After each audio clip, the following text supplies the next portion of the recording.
Master शेफचा set आहे तो एक कॉलेज सारखाच वाटायचा.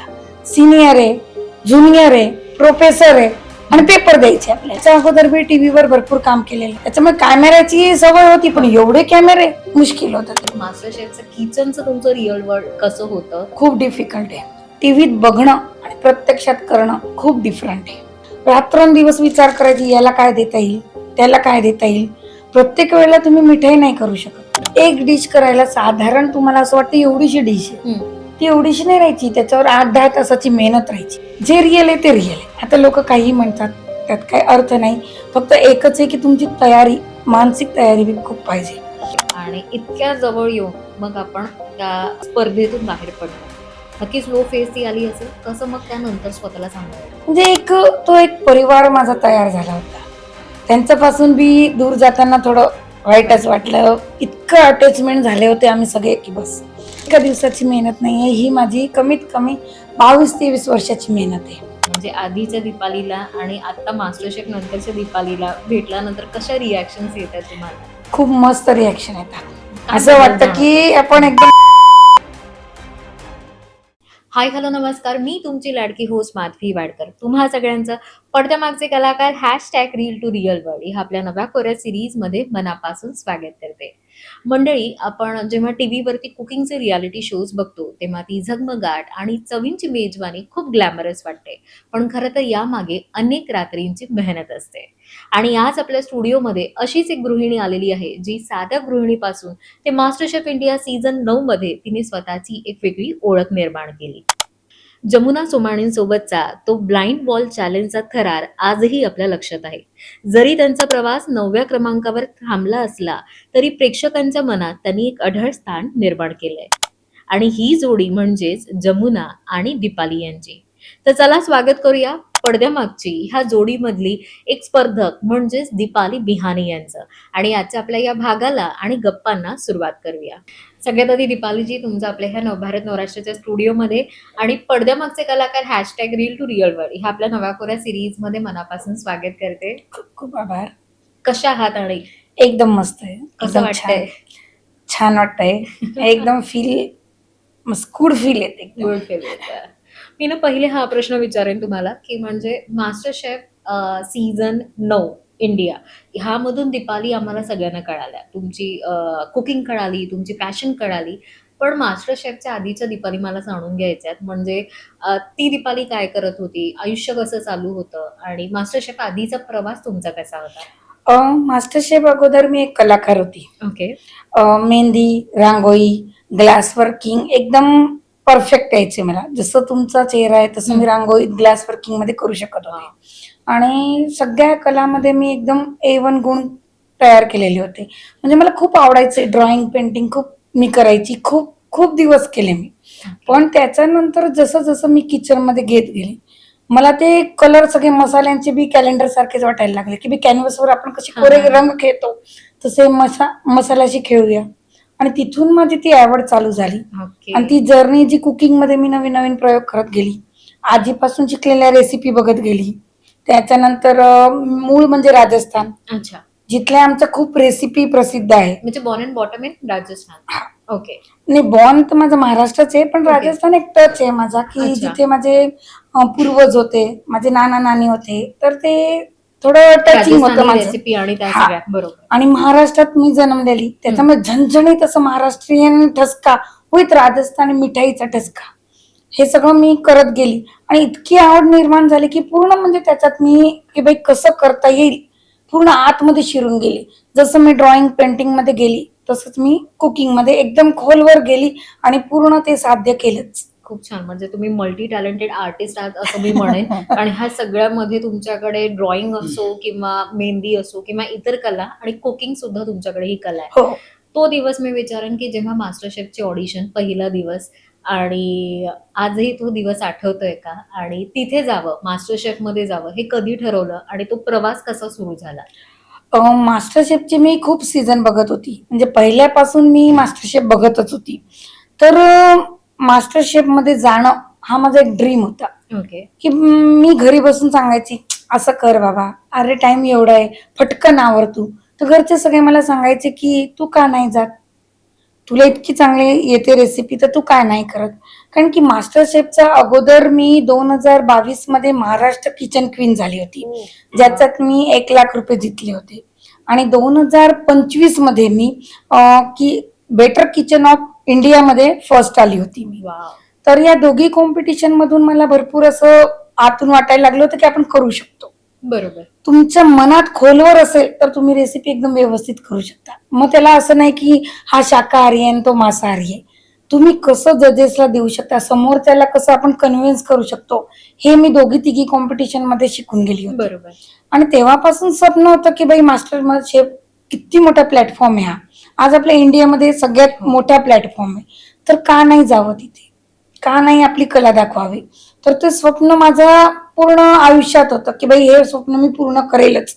आणि जसे जसे मास्टर शेफ बघायची तसं तसे नोट्स वगैरे लिहून ठेवायची. भलेही रात्री 3 का वाजेना, पण आज जी रेसिपी सांगितली ती पूर्ण मी लिहून ठेवायची. आणि असा मी अभ्यास पूर्ण सीझनचा अभ्यास करत गेली. ओके, म्हणजे खरं तर तुम्ही 2 कुकिंग शो ऑलरेडी केलेले आहेत हो. आणि मास्टर शेफ तुम्ही फॉलो करत होता सीझन 1 पासून. Yeah. आणि जसं तुम्ही म्हणाला की घरातल्यांनी सांगितलं की वाय नॉट, मी ह्यात का नाही पार्टिसिपेट करत. सो तो दिवस ऑडिशन आणि त्यानंतर तुमचा प्रवास सुरू झाला मास्टर शेफ इंडिया सीझन 9चा. No. खरं तर ना आम्ही अनेकदा टीव्हीवर बघतो की ते क्लॉक असतं, टायमिंग दिलेलं असतं, तुम्हाला वेगवेगळे टास्क दिले जातात. आणि जसं मी म्हणाली आपल्या सिरीजचंच नाव आहे पडद्यामागचे कलाकार, कलाकार. Real to real world. तर मला हे रिअल वर्ल्ड तुमच्याकडनं ऐकायला आवडेल. मास्टर शेफचं किचनचं तुमचं रिअल वर्ल्ड कसं होतं आणि ते टास्क करणं, त्या कॅमेऱ्याच्या समोर कुकिंग करणं. कारण आपण जेव्हा कुकिंग करतोय तेव्हा समोरून कॅमेरा आहे, कोणीतरी बोलतंय, रोज वेगवेगळे टास्क दिले, हे किती डिफिकल्ट होतं? खूप डिफिकल्ट आहे. टीव्हीत बघणं आणि प्रत्यक्षात करणं खूप डिफरंट आहे. तुम्हाला तो अनुभव आला का जेव्हा तुम्ही घरी बसून टीव्ही वाला हो. सांगायचे अरे असं कर हो. असं कर? ते तसं- तेव्हा कळलं की ते का नाही करू का नाही शकत आहे. करू कारण की खूप सारे कॅमेरे समोर, एवढे 3 आपले Big जजेस chef. म्हणजे एकदम मास्टर आहे. Master, yes. आणि आपल्या बरोबरीचे जे आहे आपले कॉन्टेस्टेंट ते बी खूप प्रभावित, ते बी टॉप 12 मध्ये आलेले. मग या सगळ्यांशी आपल्याला लढून पुढे जायचं, तो एक मनात बर्डन राहायचा. हम्म. शिवाय किती मिनिटात पूर्ण तो टास्क करावा. ती पलपल कुमारी आम्हाला सारखं बघावं लागायचं. पलपल आणि जसं कुमारी. दाखवताय तिथे Okay. सेम तसंच असतं ना. 1 मिनिट वरती ना 1 मिनिट खालती, अच्छा. जसं आहे तसं आहे. तुम्हाला आधी सांगितलं जायचं का की उद्या काही टास्क नाही, मोस्ट ऑफ तर आम्हाला काहीच कल्पना नाही राहायची. ऑन द स्पॉट तुम्हाला सांगायची. ओके. एखाद्या वेळेसच फक्त असं व्हायचं की बाई खूप डिफरंट आहे, असं काहीतरी व्हेज नॉन व्हेजचं आहे, तर असं डायरेक्ट नाही सांगायचे की काय टास्क. ओके. व्हेज नॉनव्हेज आहे, तुम्ही नॉनव्हेजला कसं हरवू शकता ते पण बघा, ओके. काय करायचंय ते पण बघा, कोणती डिश बनवायची. आपण मास्टर शेफ मध्ये आलंय तर ती डिश मास्टर शेफ लेवलची पाहिजे याचा अभ्यास करा. हे आम्हाला पडद्यामागे काम करावे लागायचे. आणि सगळ्यांना बघत राहायची मी, कारण की नवीन यंग लोक पण होते, आमच्यासारखे ओल्ड बी होते तर यंग पण होते, दोघांचं ते कंबाईन होतं. बरोबर. म्हणजे मला तो जो मास्टर शेफचा सेट आहे तो एक कॉलेज सारखाच वाटायचा. सिनियर आहे, ज्युनियर आहे, प्रोफेसर आहे आणि पेपर द्यायचे आपल्याला. बरोबर. तशी आम्ही तयारी करायचो पूर्ण व्यवस्थित. थोडं बर्डन राहायचं की काय आहे काय नाही समजून घ्यायला थोडस अवघड जायचं. पहिले 2 एपिसोड थोडं कठीण गेलं, नंतर सगळं सेट झालं की हा चला आता आपण सेट झालेलं आहे. मी याच्या अगोदर बी टीव्हीवर भरपूर काम केलेलं आहे, त्याच्यामुळे कॅमेऱ्याची सवय होती. पण एवढे कॅमेरे मुश्किल होतं ते. आणि त्यात आपण जेव्हा सिरीज मध्ये काम करतो तेव्हा लिमिट नसतं वेळेचं, इथे लिमिट आहे तुम्हाला. आणि शिवाय सगळ्यात मोठी गोष्ट पॅन्ट्री मधून सामान आणणे. सामान विसरला, डिश गेली. सगळं लक्षात ठेवायचं, व्यवस्थित आणायचं, डिशला प्रेझेंट करायची. डिश कोणत्या कलरची घ्यायची, पदार्थ पांढरा आहे, डिश काळी घ्यायची, काळी डिश आहे, पांढरी डिश आहे, ब्राउनिश घ्यायचे. म्हणजे हे सगळं तुम्हाला लक्षात ठेवावं लागायचं. ओके. कारण की सगळे सगळे खूप हुशार होते. आणि त्या सगळ्यांसोबत आपल्याला त्या कॉम्पिटिशन मध्ये पुढे राहायचंय, त्याच्यासाठी तुम्ही वेगळी तयारी कशी करायची? म्हणजे जसं तुम्ही म्हणाला की यंग सुद्धा होते, ओल्ड सुद्धा होते आणि वेगवेगळे कंटेस्टंट होते, म्हणजे नागपूर, मुंबई सगळ्या ठिकाणून आलेले होते. हे ओरिसा होते, ओरिसा होते. हिमाचल होता, Yes. झांसी होती, त्याच्यानंतर जयपूरची जी होती ती पण आमच्याच याच्यातली होती. राजस्थान टच होता. मग ते थोडं डिफिकल्ट जायचं, कारण की 2 जणी राजस्थान टच. बरोबर. कारण की समोर जजला काय जाणार, दोघांची टेस्ट एकच जाणार. बरोबर. तर त्याला कसं हरवायचं, तर मी पारंपरिक याच्यात फ्युजन थोडं करायची. आणि त्यानुसार मग ती रेसिपीची तयारी करायची. रात्रंदिवस विचार करायची, याला काय देता येईल, त्याला काय देता येईल. प्रत्येक वेळेला तुम्ही मिठाई नाही करू शकत, बरोबर. कारण की मास्टर शेफ आहे. तुम्हाला तिखट बी दाखवावं लागतं, चटपटीत आहे, त्याच्यानंतर स्नॅक्स आहे. काहीतरी वेगळं तुम्ही दाखवा. नुसतं महाराष्ट्रीयन नाही तर नुसतं राजस्थान पण नाही. तुम्हाला दुसऱ्या याचे जसं हिमाचल, पंजाब याचा पण टच द्यावा लागायचा. तर तो सारखा विचार करत राहायची मी, की काय करायचं. रात्री उठून 3-4 वाजता उठायची, रेसिपी बघायची, रेसिपीची लिहून ठेवायची. समजा बाई उद्या पनीरचा आला टास्क, मी काय करू शकेल. समजा उद्या नूडल्स आहे, नूडल्स मला वापरायचे नाहीये, तर नूडल्स कसे बनवाल तुम्ही, हा सगळा अभ्यास मी करून घ्यायची. प्रत्येक वेळेला शूटिंग तुमची सकाळीच राहील असं नाही, रात्री बी शूटिंग व्हायची. अच्छा, म्हणजे तुमचं 3 महिन्याचं शेड्यूल होतं ते सगळं, आणि रुटीन कसं असायचं तुमचं मग? मोस्ट ऑफ तर सकाळी घेऊन जायचे. 7, 7:30, 8, 9च्या दरम्यान आम्ही जायचो. ओके. तयार सेटवरती. व्हायचं, सेटवर जायचं, तयार वगैरे व्हायचं. तुम्हाला ड्रेस कोड वगैरे दिलेले राहायचे. आज पिंक आहे तर मग पिंकचे 3-4 शेड.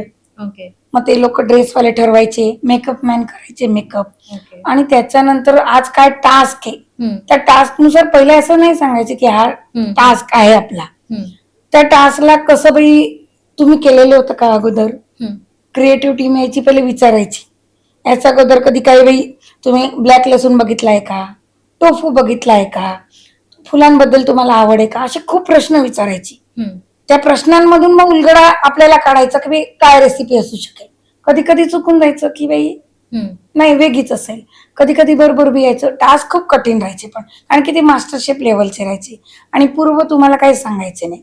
हा तुम्ही मागे किचन मध्ये जाऊन तुम्ही विचारू शकता की बाई मला आता केकचं बद्दल थोडं डिफिकल्ट वाटतंय सर, मी केक कसं करू, त्याच्यात काय बदलाव करू शकते, मला अंडे नाही टाकायचे, प्युअर व्हेजिटेरियन, मग त्याला मी काय करू शकते, मी अंड्यावाल्याला कसं हरवू शकते. ओके. हे आपण मागे जे टीम राहायची फूड टीम त्यांना विचारायचो आम्ही, कशी तयारी करायचो म्हणजे आम्ही. तिथे तुम्हाला गायडन्स पण मिळायचं, म्हणजे जसं टास्क आहे तर तुम्ही थोडं विचारू शकत होते. थोडं म्हणजे टास्क नाही सांगायचे, पण आपली तयारी बाई मला आता केक करायचा आहे, मला आता ज्यूस करायचे, ज्यूस मध्ये मी मल्टी ज्युसेस करायचे, मग ते कसे घ्यायचे, थोडाफार गायडन्स. फूड टीम राहायची, खूप मस्त होती. सगळ्यात अगोदर तर मी म्हणजे सगळ्यांना सांगू इच्छिते की एवढ्या वेगवेगळ्या प्रकारचे लोक यायचे आणि त्यांना हँडल करणं इट्स नॉट जोक. सगळी मास्टर शेफची टीम्स एकदम थँक्स सांगावं लागेल की इतक्या लोकांना हँडल करते. ड्रेसवाले, मेकअपवाले, क्रिएटिव्ह टीम, कॅमेरेमन, फूड टीम, त्याच्या मागचे सगळे कर्मचारी, थँक्स सांगावं लागेल की ते आम्हाला धैर्य द्यायची. घाबरू नका, होऊन जाईल, पॅनिक नका हो, शांततेत विचार करा, काही फरक नाही पडत, डीप विचार करा. कधी ना कधी तुम्ही केलेलंच असेल. घर समजून घर आठवा, तुमची आजी आठवा, तुमची नानी आठवा. म्हणजे इतकं आपल्याला सपोर्ट करायचे की त्याची कल्पना तुम्ही करू नाही शकत. ओके. पण तुम्हाला वेळ मिळायचा, कारण आम्ही जेव्हा टीव्हीवर बघायचो तेव्हा तुम्हाला टास्क सांगितला जायचा आणि शेफ यायचे, ते तुम्हाला त्याबद्दल थोडीफार माहिती द्यायचे आणि आजचा टास्क काय आहे हा ओपन होतो आणि त्यानंतर तुम्ही आम्हाला किचन मध्ये दिसायचे काम करताना. पण ह्या मध्ये तुम्हाला वेळ मिळायचा का मध्ये? असं 5 ते 10 मिनिटाचा वेळ, कारण की सेटअप पूर्ण तयार होईपर्यंत 5 ते 10 तिथून जागेवरून नाही आलायचं. 5 ते 10 मिनिटं तिथंच राहायचो. पण तो विचार करणं की बाई आता हा टास्क दिलाय तर मी कोणती डिश तयार करू, सामान काय काय घेऊ मी, बरं सामान आणल्यावर तो पदार्थ कसा दिसेल, तो कोणत्या डिश मध्ये मी तयार करायचा, कारण की सगळे 12चे 12 हुशार होते, तर माझी डिश कशी वेगळी दिसेल, जजेसला कसं आवडेल, हा सगळा विचार त्या 15 मिनिटात तुम्हाला करायचा आहे. आणि मग तुमचा टास्क सुरू व्हायचा. टास्क सुरू व्हायचा. एक बी आयटम विसरले गेले, मग तुम्हाला तिथे पर्याय शोधावा लागायचा. 2दा असंच झालं की माझी पार्टनर दही विसरून गेली. फ्रेश क्रीम, दही, पनीर हे सगळे पांढऱ्या पदार्थामध्ये ती कन्फ्यूज झाली आणि दही नाही आणलं. आता दहीला पूरक काय करायचं मी, खटास द्यायची, मी काय करू, कारण की मला गट्ट्याची भाजी करायची होती. राजस्थानीचा जो आम्हाला टास्क होता, गट्ट्याची भाजीमध्ये तुम्हाला खटास देणं जरुरी आहे, ते टमाटरने होऊ नाही शकत. मग तुम्ही कसं कराल, गोड देऊन काही उपयोग नाही. तिथे खूप असं झालं की भाई हिला तर समजलं नाही दही आणणं, आता मी काय करू. आजूबाजू बघितलं कोणाकडे आहे का, पुढची आवनी होती, हळूशी विचारलं, आवनी दही लाया है तूने? हाँ आंटी, थोड़ा देती क्या, चम्मच ही होना है मेरे को. तेव्हा तिने दिला. मदत भी करायचे पण खूप असं सगळेच करेल याची काही गॅरंटी नाही. पण मोस्ट ऑफ मी जेवढे 9 पर्यंत होती सगळ्यांनी भरपूर मदत केली, सांभाळून घेतलं. जेवढी यंग जनरेशन होती ना, इतकी छान होती. धनिया नहीं लाया आंटी कोई बात नहीं, ये ले लो धनिया, पुदिना. खूप आम्हाला असं मी इकडे ते एकदम पहिल्या याच्यावर जाऊन नाही मागता यायचं. बरं. जे मागे असेल, आजूबाजू असेल आणि ते पण देत असेल तर. नाही तर तुम्ही जबरदस्ती नाही करू शकत. 1 तास असा होता ब्लॅक ॲप्रॉनचा की ज्याच्यात मी नव्हती. हम्म. दुसरेच होते. ब्लॅक ॲप्रॉन मध्ये 4-5 लोकांची जोडी होती. त्याच्यात जे हिमाचल प्रदेशवाली होती ती राईस विसरून गेली होती आणि तिची रेसिपी राईसवरच मेन होती. आता ब्लॅक ॲप्रॉन म्हणजे तिला तिथून एक तर बाहेर निघायचं, नाही तर मग रेसिपी करून दाखवायची. तेव्हा कुणाल सर, विकास सर माय फेवरेट आणि रणवीर सर आले.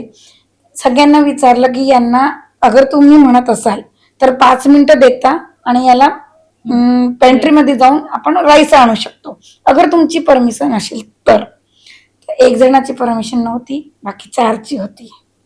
मग नंतर त्या 4 लोकांनी त्या एकला कन्व्हिन्स केलं. मी नाव नाही सांगत की कोण होतं काय होतं.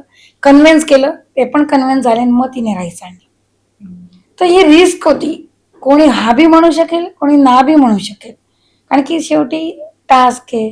पण हे सगळं म्हणजे रियालिटी होतं, जे काही Reality. टीव्हीवर आम्हाला दिसत होतं. Reality. ते टायमिंग, ते टास्क आणि ती तुमची सगळी काही घाई गडबड हा. सगळं जिंकण्यासाठी जसं असेल. लोक म्हणतात की मागून तुम्हाला तयार हा. करून देतात, कसं काय देईल तयार करून? त्यांना बी तर टास्क माहिती पाहिजे ना, फूड टीमला. ते फक्त शेफ लोकांना माहिती पाहिजे.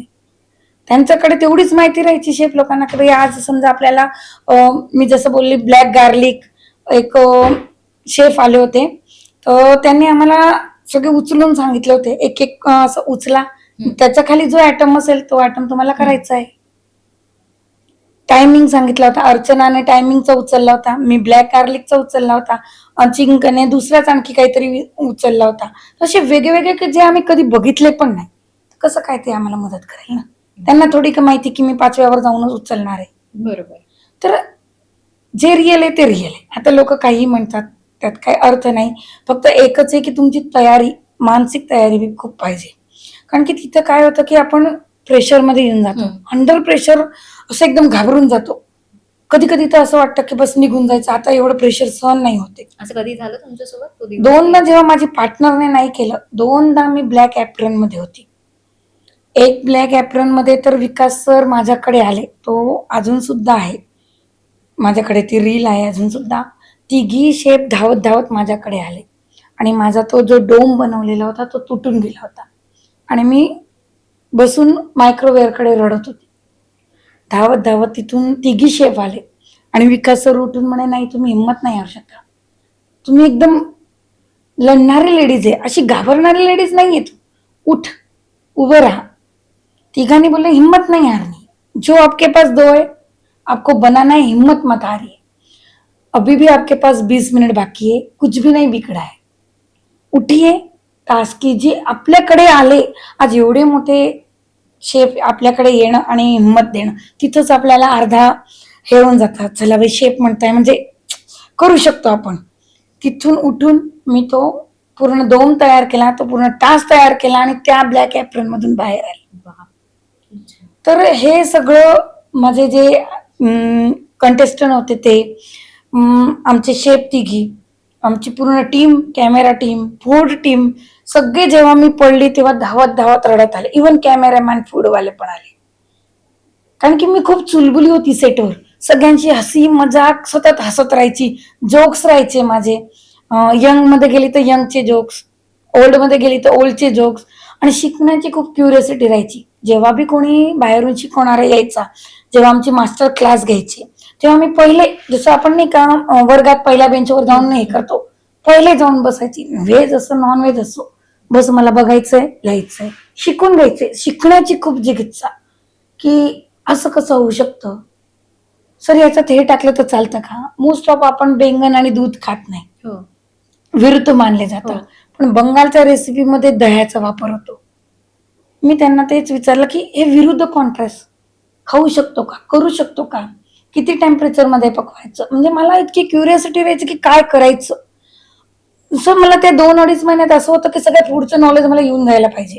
मी जेवढं मला सर शिकवताय तेवढं मी शिकून घ्यायला पाहिजे. कारण की स्वतः तिघी मिसलेनियस स्टारने बोलले होते की जेवढे तुमचे मास्टर क्लास होईल तुम्ही एकदम व्यवस्थित शिका. सो मास्टर क्लास वगैरे सुद्धा तुमचे असायचे, म्हणजे रुटीन मध्ये तुम्ही रेडी वगैरे होऊन तुम्ही सेटवरती जाणार, सेटवरती तुमचं सगळं काही सेटअप वगैरे असणार आणि त्यानंतर मास्टर क्लासेस वगैरे तुम्हाला एक दिवस थोडं- द्यायचे असे आज शूट नाही, हा आज कारण की हॅट्रिक व्हायचं ते फार कॅमेरा वगैरे बरोबर. एक डिश करायला साधारण तुम्हाला असं वाटतं एवढीशी डिश आहे, हम्म. ती एवढीशी नाही राहायची, त्याच्यावर 8-10 तासाची मेहनत राहायची. ओके. कारण की सेटवर जायचं, तयार व्हायचं, आज कोण पाहुणा येणार आहे आम्हाला तर नाही माहित राहायचं कोण येणार आहे, हा. पण त्याच्यानुसार पोशाख वगैरे घालायचे. समजा मेहंदी, आमच्या याच्यात एक शादी सीझन होता, हो. त्याच्यात मेहंदी, हळदी, लग्न तिघी लावलेले होते. मेहंदी म्हणजे येल्लो, हम्म. आता सगळ्यांनीच येल्लो घातले तर कसं काय चांगलं वाटतं ना? हल्दीचा येल्लो. हळदीचा येल्लो, तर त्यानुसार आम्हाला कपड्यांचे कलर. ओके. हल्दी म्हटलं हल्दीचीच रेसिपी असेल, येल्लोच बनवावं लागायचं, तास वेगळाच आला. म्हणजे सगळं twist सगळं and काही turn ट्विस्ट असतं. राहायचं. तिथे जायचं, तयार व्हायचं, सेट बघूनच आपल्याला बापरे आज हल्दी आहे, तिथेच विचार करायला लागायचो पिवळी रेसिपी काय असू शकते, हल्दीला काय होती रेसिपी, पंजाबमध्ये काय बनवता, ओडिशात काय बनवता. तिथे उभे राहून जो बेस्ट कुक आहे तो ती उभे राहून सगळे विचार करायचो. आणि ज्यांना समजा काय नाही टाइमपास, हा कितना सुंदर डेकोरेशन है, आए काय डेकोरेशन देख रही है, अपन काय के लिए आए, बाद में डेकोरेशन देख लेंगे. पण हे जे गुड शेफ होते, हम्म. जे यंग मधले ज्यांना खूप करायची इच्छा होती, आम्ही सगळे उभं राहून विचार करायचो. खूप छान. ते तर सगळं काही तुम्हाला त्या एपिसोडमध्ये समजून जायचं, प्रेक्षकांना सगळं दिसतं, बरोबर. तर त्यानुसार आम्ही काम करायचं ते. आणि रियालिटी म्हणजे रियालिटी, हे जे Salute सांगणं म्हणेन आहे खरंच तुम्हाला, तुम्हाला. हा की सल्यूट आहे सगळ्यांनाच कंटेस्टंटला, कारण जसं तुम्ही म्हणता की हे सगळं काही रियालिटी होती आणि तुम्ही जो इन्सिडेंट सांगितला की खरंच तुम्हाला सुद्धा त्यावेळेला लो झालं होतं की गिव्ह अप बस सिच्युएशन आली बस होती. आज शेवटचा दिवस दिवस. म्हणून मी रडायला बसून गेली होती. असं तुमची सिच्युएशन. म्हटलं 20 मिनिटात तो डो काही तयार होणार नाही. माझा विशेष म्हणजे विकास खन्नाचा टास्क मला असं फेस करावं लागेल हे मला कधीच वाटलं नव्हतं. म्हणजे माहिती नाही का, आपण खूप पहिल्यापासून मी त्यांची फॅन आहे. ॲज एक फ्रेंड म्हणा, गुड शेप म्हणा, किंवा ते जे जमिनीपासून जुळलेले आहे, आज बी ते आईच्या खूप जवळ आहे त्यांच्या. आणि त्यांची बहिणीची जी आठवण आहे त्याच्यात त्यांनी तो बंगलो रेस्टॉरंट काढलेला आहे. तर मला त्यांच्या खूपशा गोष्टी अशा आहे की आवडतात. बाकी दोघी बी चांगलेच आहे, वाईट कोणीच नाही, पण मी त्यांच्याशी ज्यादा अशी भावनिक याच्याने जुळलेली. बरोबर. आणि तुमच्या लक्षात केव्हा येतं की ते तुमची मदत करताय, जेव्हा तुम्ही मास्टरशेफ मध्ये असतात. असं तर टीव्ही मध्ये लक्षात येतच की कसे, पण तसं ते जवळ येऊन बोलणं, आप कर लेंगे, आप डरिये मत, आपल्याला अर्धा कॉन्फिडन्स Motivation तिथूनच देतं. येतं बरोबर. की बाई सर म्हणताय म्हणजे काहीतरी अर्थ असेल त्याच्यामध्ये. आज एवढे मोठे सर म्हणताय बरोबर. म्हणजे. Of course. आणि त्यांचं एक बार देख लीजिए, कहीं उसमें घी तो ज्यादा नहीं, शायद हो सकता है कि आप जब पेश करो तो घी की टेस्ट आहे. म्हणजे थोडंफार ते आपल्याला सांगतात, हिट देतात आपल्याला. Right. तुम्ही किती कॅप्चर करताय हे तुमच्यावर आहे. दीपालीजी, मी पुढच्या प्रश्नाकडे वळेन. जसं तुम्ही म्हणालात की एका टास्क मध्ये तुमचे जोडीदार दही आणायला विसरला होता, जो मेन टास्क होता. हा पहिला सीझन आहे की जिथे जोडीने सगळे हो. हे सदस्य कंटेस्टंट ह्यावेळेला गेम खेळत होते. कुठेही असो, जेव्हा जोडी असते तिथे कधी ना कधी खटके सुद्धा उडतात. खरं तर तुमच्या जोडीला प्रेक्षकांनी खूप भरभरून प्रेम सुद्धा दिलं. तुमची ही जी हो. जमुना आणि हो, हो. दीपालीची ही जोडी होती. पण असं कधी झालं का की खटके उडाले किंवा असं वाटलं की अरे ह्यांच्याऐवजी मे बी दुसरं कोणीतरी असतं तर मी आज जे 9व्या क्रमांकावरती बाहेर पडलीये ती मे बी मी टॉप 3 मध्ये असते. हो, मला वाटलं होतं की जोडीमध्ये एवढं काम नाही करता येत. जसं माझी डिशची संकल्पना आहे तशी तिची असेल असं नाही ना, कारण की दोघी जणी वेगळे वेगळे विचार करतात. आणि जेव्हा विचार एकत्र तुम्ही नाही करू शकत तेव्हा डिश मध्ये बी थोडा प्रॉब्लेम येतो. मग असं कधी खटके उडाले किंवा असं काही झालं असं incident? म्हणजे मोस्ट ऑफ तर मी तिला सांगायची की जेवढी तुझी कल्पना आहे तू मला सांगून दे, आवडली तर ठीक, नाही तर आपण दुसरी करूया. पण जेव्हा समजा खूपदा असं झालं की तिला नाही ऐकायचं, त्यावेळेला थोडस डिसमूड व्हायचं. आम्ही प्रत्यक्षात कधी नाही दाखवायचो की बाई खटके उडताय, पण आतून थोडं की बरोबर. बाई मी तुला सांगते आता तू टाइम कमी आपल्याकडे. रणवीर सर म्हणताय की याच्यातला एक पण आयटम बरोबर नाहीये, तू नको बनव, तुला येत नाहीये. आपल्याला 2च द्यायचे, 12-12 कशाला बनवते, ती काय किटी पार्टीची तयारी का आपली, आपल्याला पुढचं बी करायचंय ना. पण ती ऐकायचीच नाही. तेव्हा थोडं डिसमूड व्हायचं की हे नाही ऐकत, आता टाइम संपला तर काय करू. So तेव्हा असं कधी मनात विचार आला की मे बी दुसरं कोणी असतं तर हा टास्क तुम्ही अजून चांगल्या पद्धतीने दुसऱ्यापेक्षा बी मला आता असं वाटतं की जोडीपेक्षा तुम्ही स्वतः गेलेला खूप चांगला. ओके कारण की जोडीमध्ये खटके सगळ्यांचेच उडायचे, जितके आमचे होते 12चे 12. बरोबर कधी ना कधी तो व्हायचंच, पॅनिक होऊन जायचो. कारण की टास्क असा द्यायचे की शेवटचे 15 सेकंड मध्ये बी आपण एक दुसऱ्यांना, अरे कर ना, तुला काही एवढं समजत नाही की त्याच्यात टाकायचंय. तर साई श्रीचंदना होते, त्यांचे बी उडायचे, अवनीचे तिच्या पप्पांचे उडायचे. बरोबर फक्त एकच अजिंक्य विक्रमचे मी हो. आजपर्यंत नाही बघितले, गंदे ब्रदर्स गंदे ब्रदरचे, की ते खूप समजूतदार होते. एकमेकांना खूप इंच, म्हणजे त्यांचं ब्लॅक वॉल मध्ये बी, बाई मी बोट एवढा तुकडा तेवढी मिरची घेतली एवढं सुद्धा ते एकमेकांना सांगायचे. आता कुकर लावलाय, कुकर ठेवलाय, आता 3 शिट्ट्या घ्यायचा, हे पण त्यांचं खूप मस्त होतं. तुमची फेवरेट जोडी कोणती होती? माझी अजिंक्य विक्रम होती, त्याच्यानंतर अंशमित प्रभुदीप होती, अवनी वेणू अंकल होते, साईश्री होती, त्याच्यानंतर झाशीवाले पण होते. म्हणजे भरपूर नावडते असं कोणीच नव्हतं माझं. सगळेच आवडते म्हणजे मोस्ट ऑफ सगळे चांगले होते. हो. फर्स्ट गंदे ब्रदर्स जिंकून आले. हो, कसं वाटलं तुम्हाला? खूप आनंद वाटला. म्हणजे आम्हाला सगळ्यांना माहिती होतं ते जिंकणार, कारण की ते खूप मस्त करायचे पहिल्यापासूनच. आणि असं नाही की ते खूप मस्त करायचे म्हणूनच आम्हाला आवडायचे, प्रत्येकांना मदत करायचे. आता मी विचारायला गेले की बाई अजिंक्य, बिन याचा एकच मला केक करायचंय, मी कसं करू? कारण की आम्हाला प्रॅक्टिस करायची, म्हणजे ज्या दिवशी आम्हाला सुट्टी राहायची त्या दिवशी आम्ही किचन मध्ये प्रॅक्टिस करायचो. तर शेड्यूल राहायचं, समजा बाई 4 दिवस शूटिंग आहे, 4 दिवस तुम्हाला आराम आहे ना, मग त्या आराममध्ये तुम्ही कुकिंग करू शकतात. तुम्हाला काय नवीन आठवतं, फूड टीमला विचारू शकतात. चीज केक करायचा कसा करायचा आहे, काय आहे, मग मी एग नाही घालत, बिन एगचं कसं करू? बिहाइंड द सीन्स काही सांगाल तुमचे सगळे टीमचे, म्हणजे तुम्ही आणि अजिंक्य म्हणा किंवा हे जे सगळे तुम्ही सदस्य होतात, जेव्हा 4 दिवस शूट नव्हतं, काही असे किस्से छान असतील की ज्या आठवणी आजही तुमच्याकडे आहेत? अं, आमच्या आठवणी बर्थडे म्हणा किंवा असं काही वेगळं तुम्ही सेलिब्रेट केलंय किंवा काही आठवणी आहेत त्या? त्यात जी अंशमितची बहीण होती प्रभुदीप, तिची मॅरेज अॅनिव्हर्सरी होती, तेव्हा सेटवर आम्ही ती साजरा केली होती. इव्हन जजेसने पण बोलवलं होतं, आणि त्यावेळेला ती इतकी घाबरली होती, कारण की ते ब्लॅक ॲप्रन मध्ये होते. तिला वाटलं बाई हजबंडला बोलवलंय म्हणजे शेवटचा दिवस दिसतोय. हो. ती खूप घाबरून गेली होती की ती सेफ आहे हे शेवटपर्यंत सांगितलेलं नव्हतं. अगदी शेवटच्या क्षणी की बाई तुमची अॅनिव्हर्सरी आहे म्हणून हजबंडला बोलवलंय, तेव्हा ती आनंदित झाली. आणि पडद्यामागे सगळेच आम्ही एकमेकांना घेऊन, बाई तू का नाही आला जेवायला, खाली ये जेवायला. अंजू मंजू जी होत्या त्यांच्याशी माझं खूप जमायचं. अंजू आंटी, मंजू आंटी 8 बज गए अभी तक नाश्ता नहीं किया, नीचे आइए आप, नाश्ता कीजिए, चलिए आज घूमने चलते हैं. त्याच्यानंतर ते आमच्या राजस्थानच्या होत्या, त्यांच्या बरोबर पहाडीवाल्या राजस्थानच्या होत्या आमच्या, त्यांच्या बरोबर आम्ही बीचवर वगैरे जायचो, फोटो वगैरे काढायचो, मजा मस्ती खूप करायचो. आजही सगळे आता कॉन्टॅक्ट मध्ये आहे हा, मास्टर सगळे आम्ही कॉन्टॅक्ट मध्ये. खूप छान. मी येते त्या दिवसाकडे, 13 फेब्रुवारी हा दिवस, ज्या दिवशी ब्लाइंड टास्क Wall. होता, ब्लाइंड हम्म. वॉल टास्क होता, आणि तो शेवटचा दिवस होता तुमचा मास्टर शेफ हो. सेटवरचा सुद्धा. तर कसा होता तो अनुभव जेव्हा कळाला की मी पहिले तर कॉंग्रॅच्युलेट म्हणेन, कारण 9व्या क्रमांकावरती का होईना टॉप 10 मध्ये 9वा नंबर हा तुम्ही पटकावला. हो. पण त्या सोबतच एक स्वप्न जसं तुमचं होतं की मास्टर शेफ पुढपर्यंत जायचं, तर ते स्वप्न कुठेतरी अधुरं राहिलं असं मी म्हणेन. तो अनुभव आणि लो फेस नक्कीच येते, कारण आपण एक स्वप्न बघितलेलं हो. असतं. तर त्या दिवसाबद्दल काय वाटतं आजही? मला थोडं वाटत होतं मनापासून की आज जो टास्क होईल तो भारीच होणार आहे. कारण की जे 2 टास्क होते माझे, जसे लाडूचा टास्क होता, हम्म. त्यात मी 3rd नंबर पर्यंत पोहोचली होती, पण मला कॅप्टन्सी नाही पाहिजे होती. कारण की कॅप्टन्सी मध्ये खूप झंझट राहायची. आपल्याला टीम चूज करायचं, मग त्यांच्याकडनं तेवढं वर्किंग करून घ्यायचं, परत समजा ती टीम हारली तर ते ब्लॅक ॲप्रन आपल्याकडे येणार.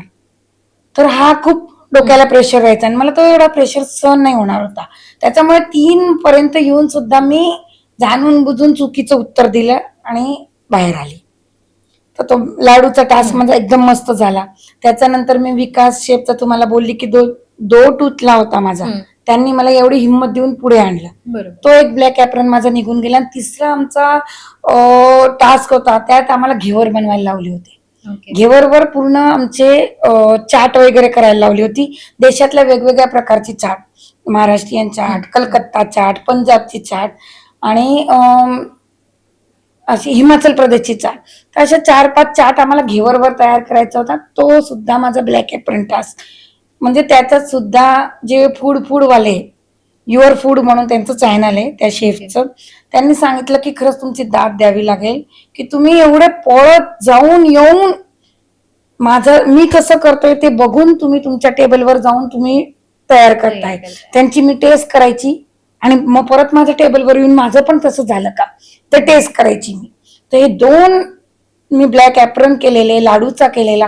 तर सेटवर माझं नाव पडलं होतं झांसी की राणी, की किसी भी इसमें ये हार नहीं मानेंगी. पण त्या दिवशी मला वाटलंच होतं की तो टास्क माझ्यासाठी नाही, माझ्या पार्टनरसाठी आहे. कारण की सगळे टास्क मी लढले होते, तिने एकही टास्क लढला नव्हता. तेव्हा मला शेफने सांगितलं होतं की 2घी जणी आहे, तर दोघांची परीक्षा घेतली जाईल, एकांचं नाही होणार. तेव्हा मी समजून गेली होती की खेले तो खूपच चांगले, गंगा पार हो जाएंगी, आणि नाही किया तो फिर अपने को घर तो जाना ही है.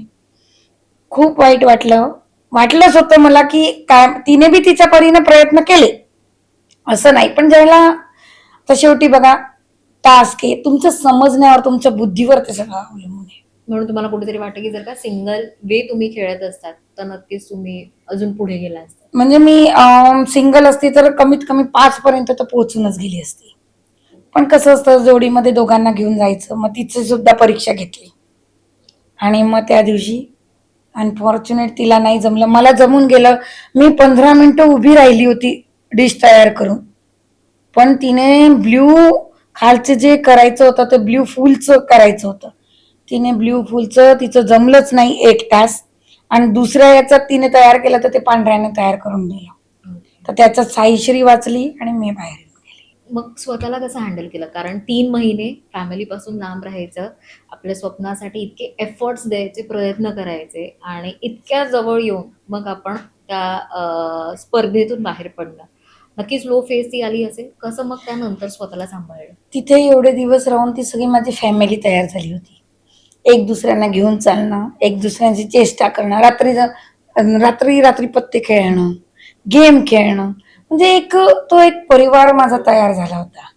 त्यांच्यापासून बी दूर जाताना थोडं वाईटच वाटलं. इतकं अटॅचमेंट झाले होते आम्ही सगळे की बस. आणि जेव्हा त्यांनी सांगितलं की आज आपको, त्यांनी डायरेक्ट नाही सांगितलं, खूप मस्त सांगितलं सरने की बाई ती अशी जोडी की जिने 12 जोड्यांमध्ये सगळ्यात पहिले आपल्या नावचं ॲप्रन भेटवलं, ती बहिणींची जोडी की जिने कधी हार नाही मानली. प्रत्येक गोष्टीत तिने झाशीच्या राणीसारखी लढली.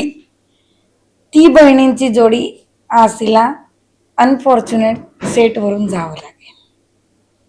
त्यांना पण खूप वाईट वाटलं. विकास सर तर असे बसून गेले होते.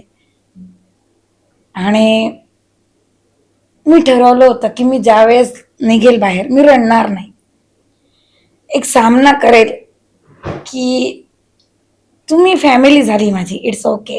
सगळ्यांबरोबर एवढं व्यवस्थित वेळ गेला, सगळ्यांशी एकदम अटॅचमेंट झाली. इवन ड्रेसवाले, मेकअपवाले आंटी, असं जाताना आम्ही गळ्यात पडून पडून रडलो, इतकी अटॅचमेंट झाली. आणि तो दिवस म्हणजे इवन मिशलिन स्टार एवढे तिघी शेफ, त्यांना सुद्धा एका मिनिटासाठी का होईना डोळ्यात थोडंसं हे झालं.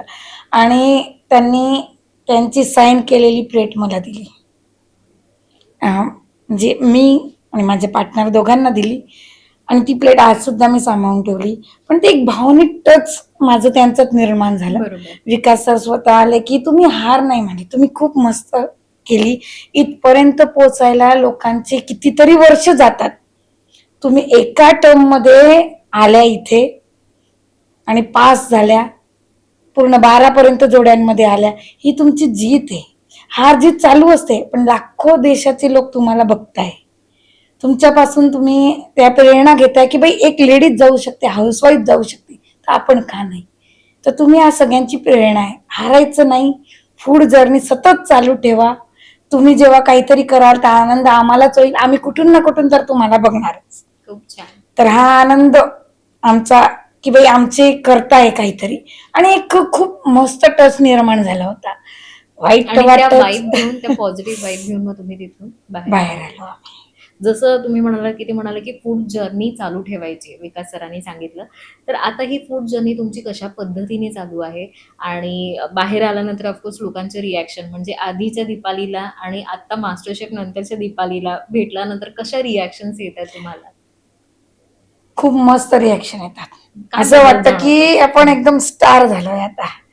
लोक ओळखतात आपल्याला, आपल्याकडे येतात, शुभेच्छा देतात की बाई आज एवढ्या तिथपर्यंत जाणं बी जोक नाहीये तुमच्यासाठी. बरोबर. खूप लढून पार करून, आणि एका दिवसाची मेहनत नाहीये ही, माझी कमीत कमी 22-23 वर्षाची मेहनत आहे.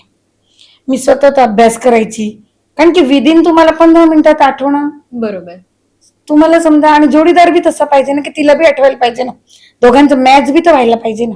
पण मास्टर शेफने तुम्हाला एक वेगळी ओळख दिली. एकदम वेगळी ओळख झाली, सगळे लोक ओळखायला लागले, शुभेच्छा द्यायला लागले, आपल्याबरोबर राहून फोटो काढायला लागले, सह्या घ्यायला लागले. आणि आता ही जर्नी युट्यूबच्या माध्यमातून मी चालू ठेवली, इन्स्टाच्या माध्यमातून, फेसबुकच्या माध्यमातून मी ऑनलाईन ऑफलाईन क्लासेस चालू केले. त्याच्यानंतर काय मोस्ट ऑफ जजिंगसाठी जाते, ओके. नवीन फूड शिकवायला जाते, खूप साऱ्या स्टेज शो मध्ये बोलवतात. त्याच्यानंतर आता वेगवेगळे चॅनल्सवाले बोलवतात, ऍडव्हर्टायझिंग वाले बोलवतात. तर मी अशी आपली ही फूड जर्नी आता चालूच आहे, फूड जर्नी त्याला स्टॉप नाही. आता आणखी वेगाने 100% वेगाने आणखी पुढे जायचंय. तर ह्याचा लास्ट स्टॉप काही विचार केलाय का ह्या फूड जर्नीचा, की आता पुढे कसं जायचं? आणि काही प्लॅन डोक्यामध्ये आहेत की जे प्रोजेक्ट करणार आहेत? जसं की आता तुमचं ब्लॉगिंग, युट्यूब चालू आहे, तुम्ही ऑनलाईन ऑफलाईन क्लासेस सुद्धा सुरू केलेले आहेत, जजिंगसाठी सुद्धा जात आहेत, पण रेस्टॉरंट ओपन करावं म्हणा किंवा कॅफे काही सुरू करावं, असं काही डोक्यामध्ये स्वप्न आहे? नाही, रेस्टॉरंट कॅफे मी शक्यतो नाही करणार. मला फक्त याच्यातच जास्त इंटरेस्ट आहे की भाई युट्यूब मध्ये नवीन नवीन रेसिपी दाखवायच्या, खूप छान. आणि त्याच्यानंतर रेसिपी अशी नाही पाहिजे, काहीतरी एक नवीन चॅलेंजिंग रेसिपी पाहिजे, म्हणजे सगळ्या लोकांना ती समजेल. घराच्या याच्यापासून आपण किती व्यवस्थित तयार करू शकू अशा रेसिपी घ्यायच्या. त्याच्यानंतर शो पण असेच दाखवायचे की जे कम्फर्ट लेडीज करू शकते. असं नाही की भाई हा टीन आणा, त्याच्यात टाका, ते टीन आणा आणि मग रेसिपी बनवा. असं कम्फर्ट झोन मध्ये जी रेसिपी आपण करू शकू, सगळ्यांच्या तोंडाला आवडेल अशा मस्त रेसिपी करायच्या. आणि कधी झालंच पुढे काही व्यवस्थित असं तर मग कॅफे उघडायचा. खूप छान. रेस्टॉरंट तर नाही, पण कॅफेचा कॅफे विचार आहे. विचार आहे. मी म्हणेन की म्हणजे तुम्ही युट्यूबच्या माध्यमातून ऑलरेडी मास्टर शेफ मधून घराघरात पोहोचलेला आहात. हो हो आता तुमच्या युट्यूबच्या माध्यमातून तुम्ही अजून लाखो लोकांच्या घरात पोहोचाल आणि त्यांना शिकवताय सुद्धा. अनेक जणांची इच्छा आहे की तुमच्यासारखं मास्टर शेफ बनावं, मास्टर शेफ मध्ये जावं, कुकिंगची पॅशन आहे. तर त्यांच्यासाठी आज काय सल्ला द्याल, की जर का कोणाला मास्टर शेफ मध्ये जाण्याची इच्छा आहे किंवा कुकिंग मध्ये काहीतरी करायचे अशी पॅशन जर आहे, तर त्यांच्यासाठी एक सल्ला किंवा इन्स्पिरेशन मेसेज काय असेल? याच्यात सगळ्यात मोठा म्हणजे तुम्हाला काम कूल, डोकं एकदम शांत ठेवणं गरजेचं आहे. एकदम पॅनिक तुम्ही झाला टास्क मध्ये तर ते टास्क बिघडून जातं. येतो तो क्षण, येतोच, सगळ्यांकडे येतो तो क्षण की एकदम पॅनिक होऊन जातो आपण. कूल राहायचं, व्यवस्थित विचार करायचा की बाई आपण जी डिश करतोय, समजा आपण पनीरची डिश करतोय, पनीर खूप माध्यमात वापरता येतं, पण तुम्ही काय वेगळं देऊ शकाल? 20 मिनिटाचा टास्क आहे, तर तुम्ही 20 मिनिटामध्ये असं काय काय वेगळं करणार की ती पनीर पासून एकदम भारी तुमची रेसिपी तयार होईल. तर हा सगळा डोक्यात विचार ठेवून नवीन कन्सेप्ट तुम्ही कशी करू शकता, ही तयारी तुम्हाला करावी लागेल. आय थिंक खूप महत्वाचं आहे की पेशन्स आणि पॅनिक न होणं आणि विचार करून ते विचार करणं. करणं.